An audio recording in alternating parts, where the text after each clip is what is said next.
Welcome to Talking Events, the industry podcast brought to you by Event Industry News. Today's podcast is being recorded from the London headquarters of event app provider Guidebook. A big thank you to the Guidebook team for allowing us to set up the Talking Events studio at their offices. You can get in touch with the podcast using its dedicated Twitter feed at Talking Events. You can also watch a video recording of each podcast via the Event Industry News YouTube channel. On to today's episode. Today we're going to be talking about creating engaging events.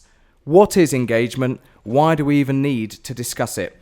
Joining Talking Events today is Julius Solaris, founder of eventmanagerblog.com. Julius, good day to you, sir. Thank you very much for having me. And next to Julius, we've got Kevin Jackson, Vice President of George P. Johnson EMEA and President of the International Special Event Society. Kevin, thanks for joining us. Hello, good to be here. Both of the gentlemen sat at the Talking Events table this morning have been responsible for putting together a new book that's available via the eventmanagerblog.com called Engaging Events. Let's talk a bit about the book, and let's talk, first of all, what do we mean by engagement? It's a word that's been used now for several years in the industry. What is it in its most basic sense? Well, the objective of the book was to sort of crack the code of this sort of overused buzzword that's engagement, and with witnessing the growth of technology supporting engagement as well, the sort of confusion has grown exponentially. And my objective with the book was to sort of set everything clear in the mind of event professionals in terms of whenever they wanted to start an engagement program. So I said to myself, we have to start from the basics and we have to really define what engagement means. And that's why I reached out to Kevin, and I wanted him, who better than him, to explain what we mean by that. And so I'll pass it over to him, because that's what happens in the book, actually. Well, as you do that, Kevin, as we pass over to you, let me read a little bit just from your opening couple of paragraphs in the book. And this says, when I think of engagement at events, I picture the lean forward moment where the audience are grabbed by something or someone that literally pulls them forward. I suppose the question is, how does one get to that moment? This must be a question that you ask every day at work, surely. It is. And it's a question we answer every day. And I think, as it says later on in that piece, so we've all been at events when we've been grabbed by something, and you can literally see the audience lean forward. But I think the thing is about engagement, it's different for every audience and it's different for every event. The thing that grabs one audience won't be the thing that grabs another audience. So what I say later on in the piece is you have to start with the audience. Like all good relationships, it's never about you, it's always about them. So what we are looking at is, what is the audience, who are they, and what are they really interested in? And then we build the program from there. And specifically, does the book reference or look at a certain type of event, or is it meant to encompass all types of events? Because events are very, very broad by their very definition. There's a broad spectrum here. Is there something in there for everybody? Absolutely. I mean, whatever we do at Event Manager Blog is for events. It's not meeting manager blog, it's not convention manager blog. So we talk about events in general, and we like to keep it general because we like to talk about festivals as well as conventions. Now, expanding on that, the concept that technology is bringing along is defining engagement, into more tangible ways. That's becoming sort of horizontal interaction between attendees. It's becoming vertical interaction with the speaker. It's meaning participation for a lot of people. It's meaning emotional sort of connectivity with what's being said or presented or shown. So that's what technology is kind of helping to define even better for the industry, because all the technology that's been created in the past 2 years. I mean, we have an interesting stat that was published with the ebook. 33% of the technology created in the past 2 years is actually related to live interaction and engagement. So that's an impressive number. If you look at all the type of startups created for the event industry. So what they do is really they want to bring down any type of boundary between the performers and the audience, and between the organizers and the planners and the audience, and all the stakeholders, sometimes the sponsors and the audience. So it's about making these entities and these stakeholders we've been hearing from elementary school as far as event education is concerned, interact with each other so they can create those experiences we've called contaminated experiences, where everybody's participating and there's sort of an overwhelming feeling of an event that sort of embraces you. Kevin, I saw you nodding when Julius was talking about technology and how that has evolved and helped engagement. Yep. Where do you stand on that? Has it actually had a negative effect on some organisers in that it's confused how they engage in events? No, I don't think it's had any negative effect on anyone. I think what's happening with event technology is we're getting to a place where we've started talking about data-driven event marketing, where we can use the technology and the data we're mining through the event to change the event and make it more engaging as the event is live. On a basic level, you could say it's Twitter. It's emotions behind Twitter. This is good or this is bad. You could change the program. But now with the technology that's available, we can poll emotions, we can poll CEOs, we can take information around speakers, around entertainers, and change the agenda of the event, whether it's a written agenda or a free-flowing event, doesn't matter. You can change the event agenda of the event depending on what the audience is reacting to and what the audience is liking. That is the ultimate engagement. We're liking this, we want to see more of it. We don't like that, we want to see less of it. There's engagement right there, using technology. And as you point out, great to be able to do that during the event and to be able to react in real time, as it were. But at the start of the podcast, you talked about knowing what your audience is interested in. Yep. So before we even talk about engagement at the event itself, what should organisers be doing in terms of research? How do they find out and decide upon the appropriate engagement processes to deploy at their event? How do they conduct that research? Well, absolutely. I mean, what we've done in the actual report is we've sort of broke down all the types of technology that are growing really fast. And we actually break it down in terms of before, during, and after the event, because a lot of the tools available right now can actually help to understand more about the audience even before we start. Obviously, Kevin referenced to social media, of course, that's a great way to get the conversation started. But there are a lot of tools that can be used before the event even starts. And obviously what we've seen, and the reason why, I guess, we were motivated to come up with this report is that there's an evolution also in event mobile apps. And mobile apps has been traditionally linked to engagement as well. But we've seen a lot of mobile apps that started as show guides and as sort of a way to quickly consult the program while you were at events, to actually become full-fledged interaction tools. And they are becoming effectively the sort of interaction tool and engagement tool right before the event starts, where you can start already sort of learning about the speakers, talking in the back channel. Obviously, you can do that on social media publicly as well, but sometimes you want that private aspect as well, that more sort of comfortable feeling of being with the actual people that will attend. So, Kevin, how do we strike the balance, though? Because you talk about the lean forward moment, and that surely must come from, let's take the example of a conference and a seminar theatre and a group of people who've come there to learn something from an informative speaker. And when that speaker strikes up with their session and everybody leans forward, how do we strike the balance between maintaining that lean forward into the person on a face-to-face level and developing that engagement via things like event apps? Yep. So I think there's a number of things. That answer isn't simple. There's a number of things. So if you're just passing on information, there's no reason for a live event. Everyone's online all the time. You can send them an email. You can get them to listen to a podcast. You don't need a live event. What you want a live event for is to engage people emotionally. That's the power of live events. It's the emotional engagement. So you've got to do something that is going to tweak, arouse, create emotional linkage between the thing that you're doing and the audience that you're presenting to.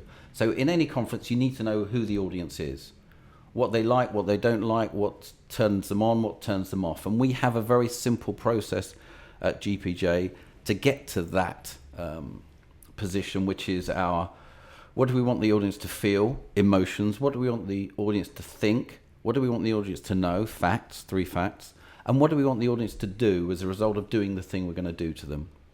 Once we've got do and actions, everything else falls into line. The technology used is all around serving the main objective. So when we start off with, we think, how are we going to engage emotions? What is the emotional lean forward moment? How are we going to do that for this particular audience? It doesn't matter if it's C-suite or employees or people from the street. What we need to understand is who they are and what is going to engage them emotionally. And of course, there's a spectrum of things you can do. And what you have to do in all of those, whether it's entertainment, speakers, a band, an act, you need a comedian, you need somehow to create the linkage between you and the audience emotionally. And once you've got that, the information flow, the connectivity, then you engage with social media. I mean, if you look at all of the audience that we engage with, look at a C-suite, an executive audience. They're the people who spend their day telling people what to do, deciding the strategy of the company, deciding the direction of the company. We sit them in a room and we talk at them. That's not engaging for them. They're not sit on their hands type people. They're get involved type people. So they need a device that's going to allow them to participate and almost direct what's going on the platform. They don't want to be sit and talk to. They want to have their moment where they can contribute to the direction of that event. So how are you going to do that? And it's the same for every single audience. It doesn't matter who they are or what they are. You can find a thing that is going to get them leaning forward. But first you have to understand who and what they are. One interesting fact, if I can add to that, Sure. about engagement and technology tools to stimulate live interaction. I was walking in Carnaby Street this morning in London, and I was looking at teenagers and all dressed like we used to dress in the 90s, right? So it's not something new. It's sort of a parallel that I can do with the technology because ARS has been around forever. It's probably one of the first technologies that's been used during live events and live television as well. So in terms of bulky tools that could help you to give your opinion about something. So, and Let's just clarify, ARS audience response system. So, what we are.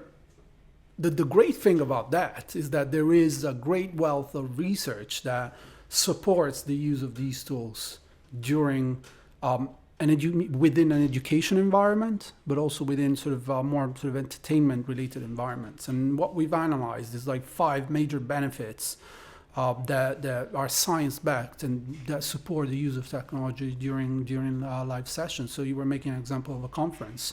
Actually using technology tools can engage better the attendees. So there's actual research that says, people are more emotionally connected if you do so. It would help them to come back to your event because as a result of their emotional connection, and helps the marketing as well to a certain extent because you're kind of involving them in the decision-making process, and that's linked to increased satisfaction levels and repeated attendance patterns. So those are great science-backed points that can justify the use of a tool. Now, I'm not a fan of going out and do shopping in terms of technology. There always needs to be a reason why we choose particular tools. So if there's no value proposition, if we're not adding value to our objective of, engaging with the C-level suite and get them to connect with our presenters, if the tool that we select doesn't help in that purpose, we shouldn't use it. We should use pen and paper, which is much better. That's my point. And I think the thing is, on top of that, just the effort to communicate with those people. We think when we've got those people in a conference room that we're going to pack the agenda, we're going to run speaker after speaker. No one can listen like that. We don't listen like that now. We've got second and third screen watching at home while we're tweeting and Facebooking while we're watching.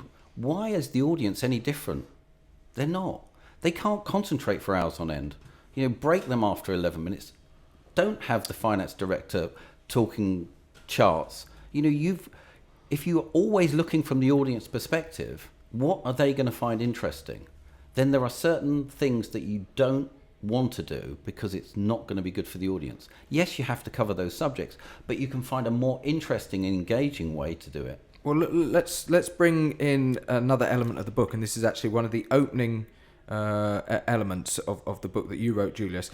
And it talks about expectations of a particular type of event, and it says it references a conference again, and it highlights the fact that if you're going to a conference, you pretty much know what to expect. Yeah. Registration, session, lunch, session, special event, networking. That's it. You go on to say that's what we expect. Speakers and attendees are the only variables. Good speakers and attendees will probably result in a better event and vice versa. But we know so much about events before attending that impressing us is becoming an impossible challenge. Yeah. Is it an impossible challenge, Kevin? Or is this something that, because by accepting the fact that we're perhaps stuck in a bit of a rut and a format of doing things, that acceptance is the first stage to actually developing a better way of doing it? And that's exactly right. So knowing what to expect from the overall flow of the event is one, but actually knowing what you're going to expect when you get in the room, because there's a tacit agreement, no matter what the conference is, that you're going to start at one point, end at another point, but there's no real problem to solve. There's no real issue to discuss. And although some conferences discuss issues, they don't really, because everyone knows you're going to get to the end and everything's going to be tied up in a neat bow. What you need to do is build in some problems and build in some conflict. So I was working with some guys in Denmark last year, and they ran a conference for a public utility. And the public utility had a massive problem because it was, should we be unionized or should we not? And they had a company conference, thousands of people, and everyone went thinking, the management are going to get up and do their thing, and then we're going to agree, and we're all going to move on, and nothing's really going to be solved. We're just going to tacitly agree that this is the direction. But what they cleverly did was they followed a family. The dad was in the union, the son was not in the union. And over a week of filming this family, all of the issues that the room wanted to discuss were put out into the room. So it gave permission for everyone to raise their opinion, even though the CEO was on the stage, even though, their futures could be in jeopardy. They really got behind all those issues and really aired their grievances in public. The clever thing was, there was no family. There was no dad. There was no son. It was a couple of actors who were playing the part of a union rep and a son who didn't believe in the unions. So by following that drama through the event, actually what it did was it stimulated the conversation and made it possible for everyone to get all their issues out on the table, that enabled them to solve a problem. And I think most conferences start with we're just going to give them information, everyone's going to go on with their lives. That's not engaging. And surely they're actually missing the very definition of conference. What a conference actually means. It doesn't mean one person stood up in front and speaking to an audience of hundreds, does it? But it's become like that because we're all under pressure for time, we're all under pressure for budget. Let's get them in the room, let's present because we have to, let's talk about this, let's talk about that. That's not what a conference is for. What we've got to do is redefine what a conference is for to make them more engaging, to make them discuss issues, to make them solve problems. We are problem-solving beings. That's what we do. We confront those things every day. Well, let's push on with that point by reading something from avinteractive.com.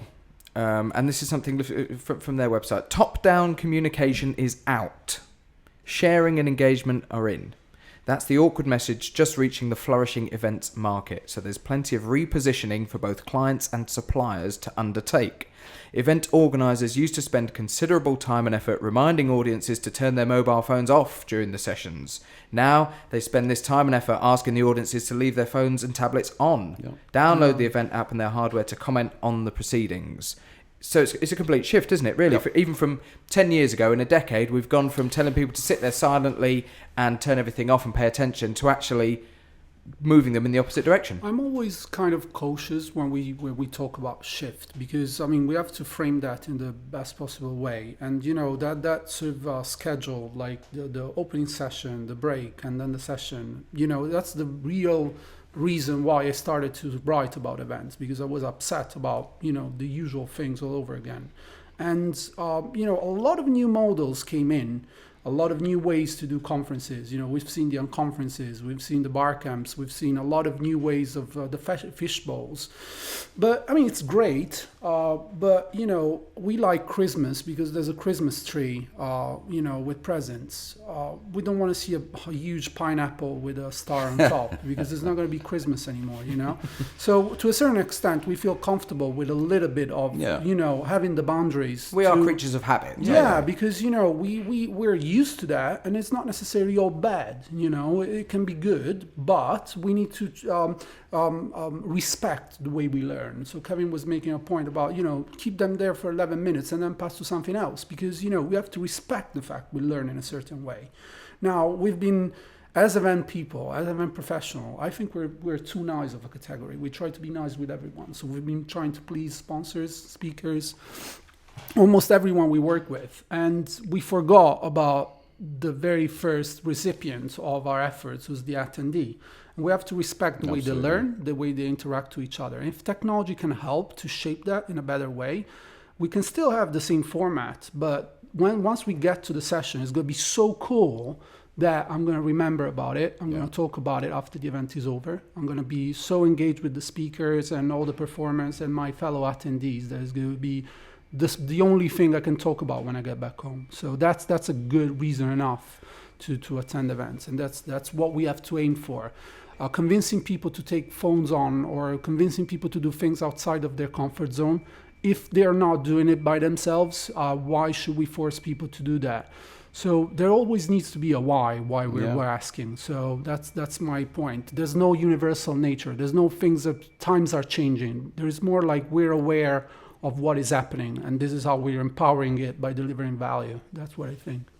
And being aware of what is happening and a change in people's attitudes, Kevin. As an organizer, have you seen a change in people's attention spans to the point where you were mentioning shortening sessions, giving people the opportunity to break out and relax? People are engaged constantly, not just in your event, but with their day-to-day lives and their day-to-day jobs. Have you seen, as an organizer, a shift in people's attention spans, and is that what prompted it? Was it a reactive process, or was it an evolutionary process? I think it's all an evolutionary process. So to go back to the other point about top-down has gone, it's gone anyway. That's not how companies run anymore. So the CEO standing up telling people the way of the world, it doesn't work like that, because the 20-year-old guy or the 20-year-old girl in the audience is going to say, do you know what? I don't agree with that. They're not frightened of saying they don't agree. So within companies, we're accepting that there's a new way, that we're more diverse and we're more democratic, and we need to bring people with us in order to achieve our corporate objectives. We still haven't caught up exactly in the conference and event world. We're still a bit dictatorial. And whereas we accept what's going on corporately, we still haven't got there conferencey, event-wise. So, as Julius said, things have moved on. I've been talking about this, I think, for about 9 years. I did a speaking engagement 9 years ago where I talked about the Globe Theatre, had a couple of rows at the back where you could blog from and you can tweet from. 9 years ago, the Globe Theatre. And I said, look, if they can do it, we can all do it. Leave your phone on if that's what you want.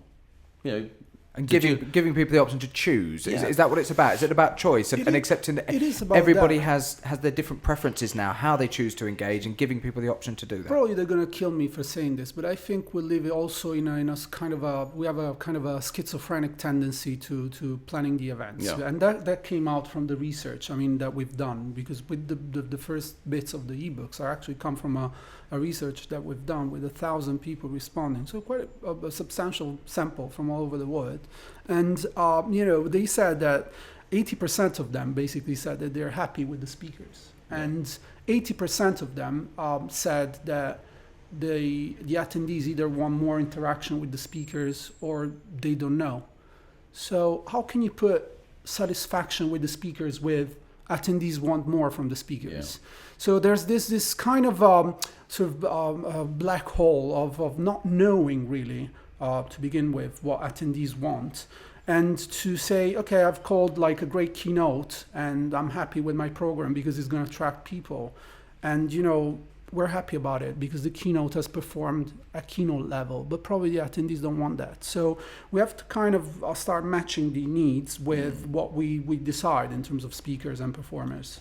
And I suppose for us in the industry, it's about settling for mediocrity. Another quote in the book, James, is that 54% of people. Yeah, I've got it here. 54% indicate a general level of satisfaction with the level of engagement they achieve at their events. Yeah. It's slightly frightening. General. Shouldn't it be 99% of people are excited and amazed at the level of attendance, engagement they've managed to achieve? And I think we've got to strive for amazing. We've got to strive for extraordinary. And I think what we've got to do is we've got to start, again, looking at the audience, working out what we can do, what's going to excite them, and using the relevant technologies to support that cause. It's always going to be about the audience. What if an organizer doesn't have access to the relevant technologies? It's not about perhaps through budgetary constraints. So, and again, going back to talking about events on all different levels. Yeah. Small event organisers, maybe organising a charity function, a fashion show, whatever it may be. How do we look at engagement in a non-technological sense? It's we do an annual trend report, and one of the trends for 2015 was bring it back offline and use offline tools to stimulate that engagement. We've looked at ways to use pen and paper to stimulate engagement, to stick paper on the wall and get people to collaborate in a room environment. It's learning. So you can use a tech tool that makes it probably faster and more convenient, or you can use pen and paper, which are perfectly fine, or you can use an engaging speaker that knows the power of horizontal interaction, get attendees to communicate with each other. It's funny enough, I've read, and the reason why we came up with this trend was because with mobile apps and all the networking buzz that we have, pre-event networking I was mentioning as well, all this pre-event networking, geofencing, and Bluetooth interaction, and face recognition, and then we sit in the room and listen to a speaker, and we don't even connect with the person sitting next to us. Actually, what we have to strive is like making that connection within the room as well, and not relying necessarily on technology tools, which can just seem awkward sometimes because I have to sort of approach someone. Oh yeah, I see you on the app. I've checked you on LinkedIn, instead of going and say hi, or getting someone within the event to facilitate that meeting, because that's our commitment as well. It's not just throwing people in the room. I think an event professional, you can tell a real event professional, because wherever you're in the room with them, they connect you with everyone else. Absolutely. Simon Burton, my great friend and colleague from Exposure, does a great thing when he hosts conferences. He talks about, we've been brought up from an early age not to talk to strangers, not to talk to strangers, not to talk to strangers. And then at every trade show you ever go to, someone pops out and says, "Can I talk to you?" And of course everyone says no. And we run away. And Simon connects everyone in the room by starting them talking to each other. He gives them permission to talk to each other. And that's the start. It's a non-technology great way of engaging. And to Julius's point, we do a thing in a room with Post-it notes, and there's nothing more exciting, there's no picture more dynamic than seeing thousands of Post-it notes in different colours, in different groupings, that people have put ideas on and created a dynamic event. It doesn't need to be technology, but it does need to be engaging. Are speakers... and again, I'm referencing conferences, but this could be anything. This could be it's performers.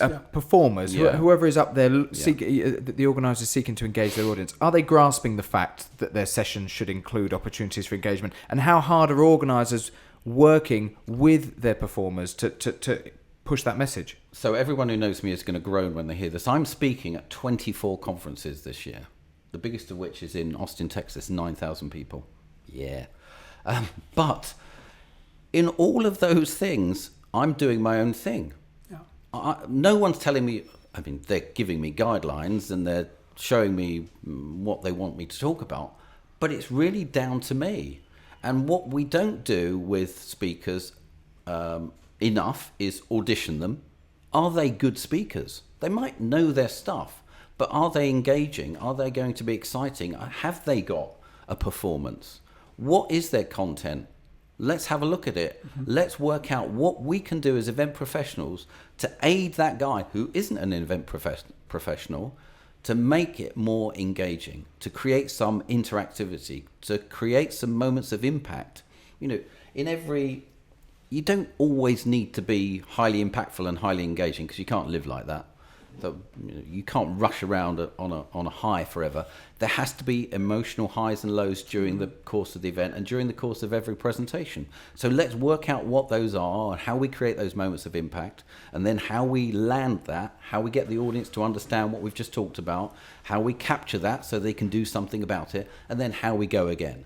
Yeah, that's engaging. I believe it's also about like the modern event planner and the modern speaker, because it's whenever I write about this relationship, I get thousands of angry comments, from event planners saying no, but it's the speaker's fault, and then speakers saying yeah, but it's the event planner's fault. So it's a very complex relationship, but it's both ends need to kind of modernize themselves. So, I mean, what I expect from an event planner is a brief on, are we going to use the mobile app for the Q&A, or do I need to bring my own tool? Is the Wi-Fi working in the room? What's the aspect ratio of the screen I'm going to use? All these questions is something that I ask as a speaker, obviously because I have a tendency of use technology. But yeah, modern speakers do use engagement tools. If the offline modern speaker is someone that connects the room immediately. They don't use any technology. Probably they don't even have a presentation. They just show up in the room and start connecting people offline. But that's the kind of modern speaker, someone that gets that it's not about showing up and being a diva or whatever, and just delivers something that is valuable for the attendees that showed up and paid the price to be there. The event planner, the professional event planner, modern event planner, make sure that the speakers are enabled to do that. They empower speakers to create connections through technology or offline. Is the fact that 54% of organisers indicate a general level of satisfaction indicative of the fact that they don't spend enough time working with their performers beforehand to develop the content? Are they putting too much of a reliance just to book somebody? Yeah, we've got a great speaker here. Have you ever seen his presentation? No. That could be a good reason why. But the most sort of the stat from the report that sort of clears everything is the 90% of event professionals actually see engagement as priority for 2015. Yeah. So it's kind of even if they say they're happy afterwards, I don't care anymore, because 90% of you are saying this is my priority, and that to me means whatever I've tried before, I can be fairly happy with, but I need to improve by selecting the speakers better, by selecting the technology better, by thinking more about the concept that I'm throwing together, if it's innovative enough, if it's engaging people enough. So they see it, everybody sees it. We all attend conferences or events where we go out and we say not really, it wasn't really cool, and I spend a lot of money and time to be there. So but before we move on, I just want to clarify a couple of points here, because we've referenced some of these statistics, and we've quoted a few of them during today's podcast. Let's just look at exactly where these statistics and how these statistics have been sourced. Mm-hmm. Who do we survey to get these? The statistics are present in the report. It's a questionnaire that we've done to our community, which is a community on LinkedIn of 270,000 event planners. We got 1,000 respondents.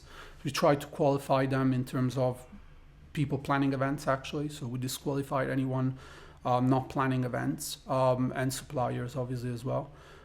So we have sort of an indication of, a sample size that is 1,000 respondents that actually were qualified and finished the actual questionnaire. And this is a global community It as well? is a This is not just in a refined area? It is a global community, so there's people obviously mainly in the US and English-speaking languages country, but from all over the world, and sort of very diverse sample, planning events of different sizes in completely different industries. So yeah, once again, about events, not necessarily about conventions or trade shows. Excellent. And I think it was important to qualify Absolutely. that and let people who are listening know that, this survey is very much, a representation of the broadest of the industry, and all the results are available in the report, and they're freely available for consultation if they want to have a look. Bringing things back to the content and the subject of today's podcast, which is engagement. One little thing that I often hear people having a whinge about, exhibitors. People who go to either a trade show or a conference that has an exhibitor or an exhibition element to it. And the level of engagement between attendees and the trade show exhibitors, or consumer show exhibitors indeed. Yeah. Now, I think there's very much an argument that exhibitors need to do more and continually need to push harder to make sure that they're doing as much as they can to engage. But where do we stand on organisers developing the engagement and their own programme of activity to make sure exhibitors are satisfied? So what we do that's slightly different to what everyone else does, and I completely take your point, James, that the exhibitor bit of an event is often the weakest part. Because the exhibitors are almost subsidizing the event, they have to be there, and there's no real thought as to how you fit them into the program. And what we do, which is completely different, is we go to the exhibitors and we brief them on what the event is doing, what the theme is of the event, and where we're trying to take the audience. And what we've seen over the last 3 years that we've been doing that, 5 years that we've been doing that, is the exhibitors have changed. The exhibitors at our events, the trade show part that's at our events, have now become an inherent part of the event, such that it's adding value to the audience. So you don't need to put the coffee stand in the middle of the exhibition, or you don't need to put the lunch in the middle of the exhibition to drive the audience into it. The audience are going there because they realise, unless they do that, they haven't got the full experience. And that's the difference for us between an event and experience. We want to create a completely rounded brand experience, and the exhibitors are part of that. So if we want to take them on the journey, we've got to tell them what the journey is. We've got to tell them where the start is, and we've got to tell them where the finish is. And then they can, and of course, over the years, people come into it and they put 100% effort in, and a few of them were in it from the start and saw some great results, and everyone around them thought, well, they're doing it differently, why we should join into that. And now, as a group, they've got little presentation stands on their stand, they've got different ways of displaying, they're adding value to the event rather than trying to sell the stuff they've got. You cannot sell to people you don't know, and to know people you've got to have a relationship. To know people you've got to add some value to their lives.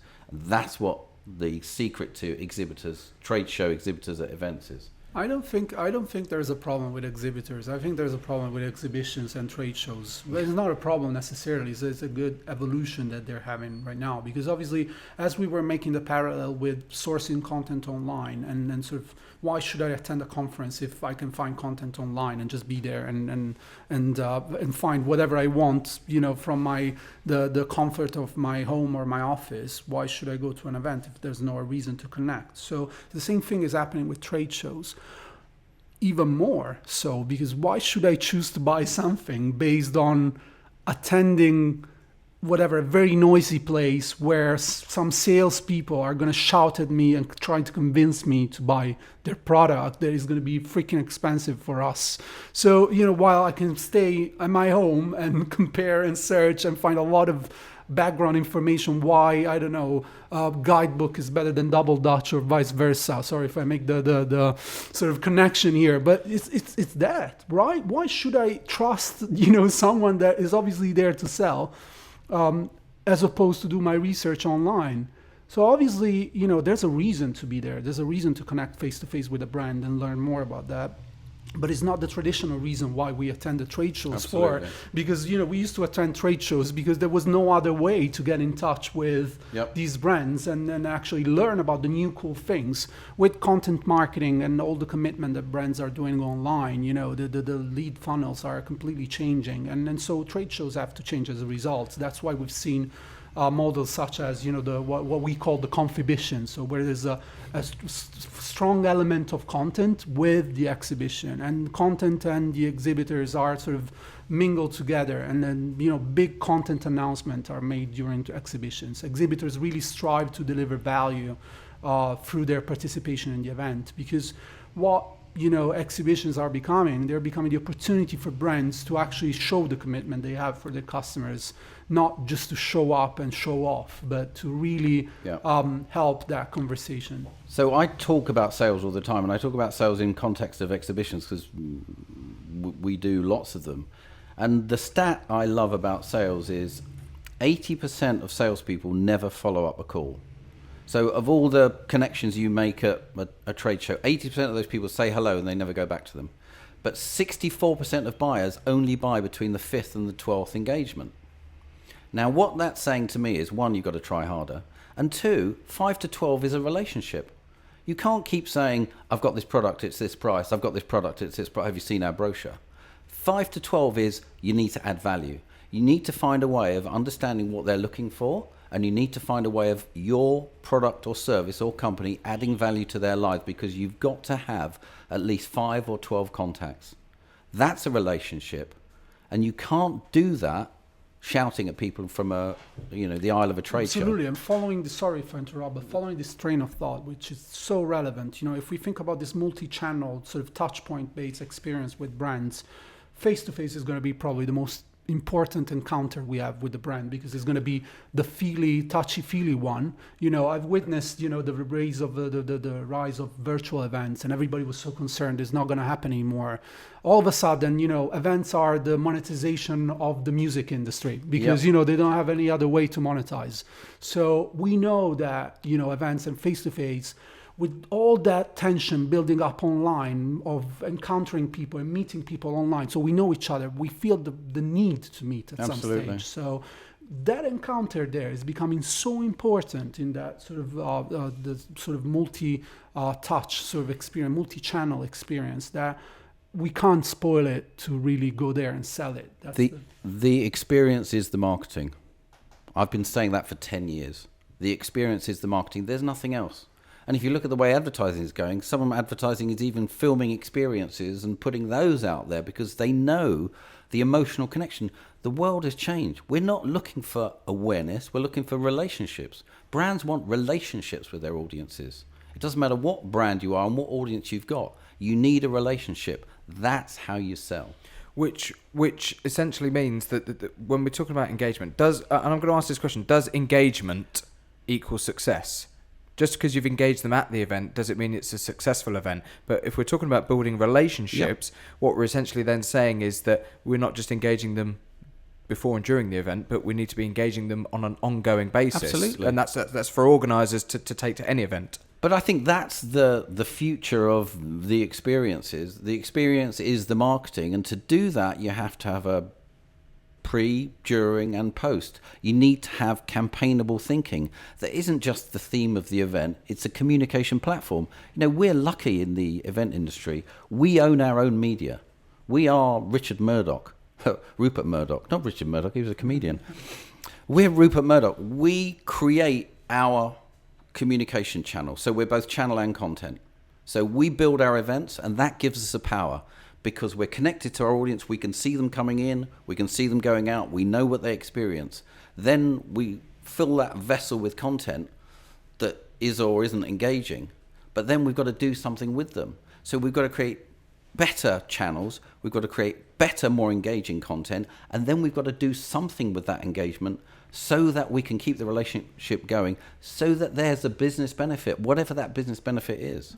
Would it be fair to say then that even if you successfully engage during the event, if you pay no attention to what happens afterwards, you can't ultimately say it's a success. Absolutely. We cannot think about events these days as what they used to be in the past. I always make the example of, that sort of, if you think about the hockey stick that events used to be in the past, where the tension, if you think about plotting the tension in a graph, used to sort of build up and then boom, the spike during the event and then down after the event was over. What social media and technology is bringing along is that concept of what I call the continuous community. Is the community that goes on for the whole year, and there's going to be little spikes from time to time whenever you get to meet other attendees of the same event around the world in other events, for example, or the same performers in other events, or you connect with the brand online on Twitter, or you read an article or on a blog for the event site. So there's going to be multiple touch points, and they're going to increase. It's going to make your work more difficult. There's no way around it. It's not going to be easy, but what you end up with, and what most successful events do, they create a community that sells tickets. We've seen it for festivals recently, right? 1 hour, 180,000 tickets gone. So that's what a continuous community creates. And thinking about the objectives of an event, why do we attend? Usually 3 reasons: entertainment, networking, education. We can think about a lot of other objectives, but at the end of the day, it comes to these 3. Engagement is the level that tells me that I'm achieving that objective with my attendee. How am I achieving it? Are they really engaged to learn? Are they really engaged to be entertained or to network? Am I delivering that? Is the measure that tells me if I'm doing well or not. The book, Engaging Events, is available from the Event Manager blog, eventmanagerblog.com. Its author, Julius Solaris, has been joining Talking Events today. Julius, thank you very much for joining us. Thanks for having me. Contributor to Engaging Events, Kevin Jackson, has also joined us today. Kevin, thank you very much for your contributions today and within the book. Pleasure, thank you. Visit the website and download it. It's a free download.